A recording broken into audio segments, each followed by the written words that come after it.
सर्वप्रथम इस बीमारी के बारे में मैं बताना चाहूँगा कि ये गौवंश और भैंस वंश में होने वाला वायरल रोग है।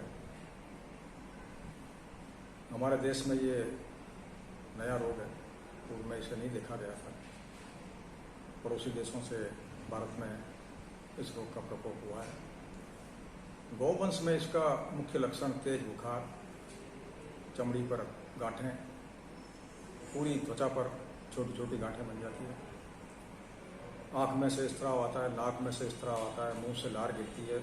बुखार के साथ पशु में बहुत तेज दर्द की शिकायत होती है, पशु को चलने में दिक्कत आती है। और जिन पशुओं की प्रतिरोधक क्षमता कम होती है उनमें कैजुअलिटी की संभावना भी रहती है। और बहुत से पशु इसमें, चूँकि ये एक वायरल रोग है और इस वायरल रोग का अभी तक कोई टीका विकसित नहीं हो पाया है, और इसका जो भी इलाज हम लोग कर रहे हैं वो पशु चिकित्सा जो लक्षणों के हिसाब से सारे इलाज को किया जा रहा है। जिन पशुओं की प्रतिरोधक क्षमता कम है उनमें कैजुअलिटी हो सकती है, पशु अपने आप ठीक भी हो रहे हैं।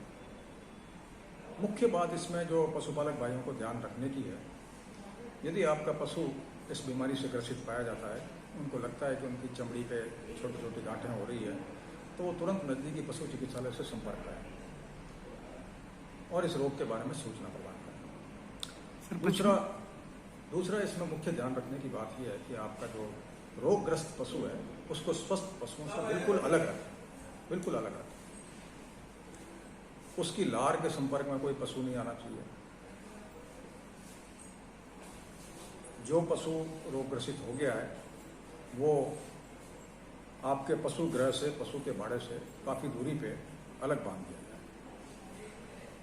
अब बात आती है साहब कि रोग फैलता कैसे, इसका फैलाव का क्या कारण है। फैलने का मुख्य कारण मच्छर, मक्खी, चीचड़, ये इस तरह के जो परजीवी होते हैं पशुओं के, ये एक बीमार पशु से, रोगग्रसित पशु से उसका खून चूस के दूसरे स्वस्थ पशु का जब खून चूसते हैं तो इस रोग का वायरस स्वस्थ पशु में छोड़। अब ये मुख्य सावधानी रखनी है कि पशु गृह के आसपास मक्खी, मच्छर, चींचड़, ये इस तरह के परजीवी पैदा नहीं। इसका आसान तरीका यही है कि आप अपने पशु गृह के आसपास सुबह शाम, क्योंकि ये बरसात का सीजन है, मक्खी मच्छर बहुत होते हैं, तो सुबह शाम आप अपने पशु गृह के आसपास नीम के पत्ते हुए, गूगल हुआ, कपूर हुआ, इसका थोड़ा धुआं करें। इससे ये मच्छर मक्खी का नाश होगा और बीमारी का जो फैलाव है उसमें रुकावट होगा।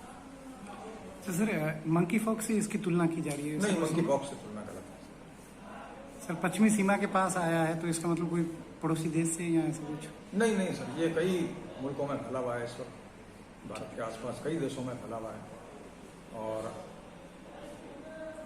भारत के भी कई राज्यों में। ठीक है सर।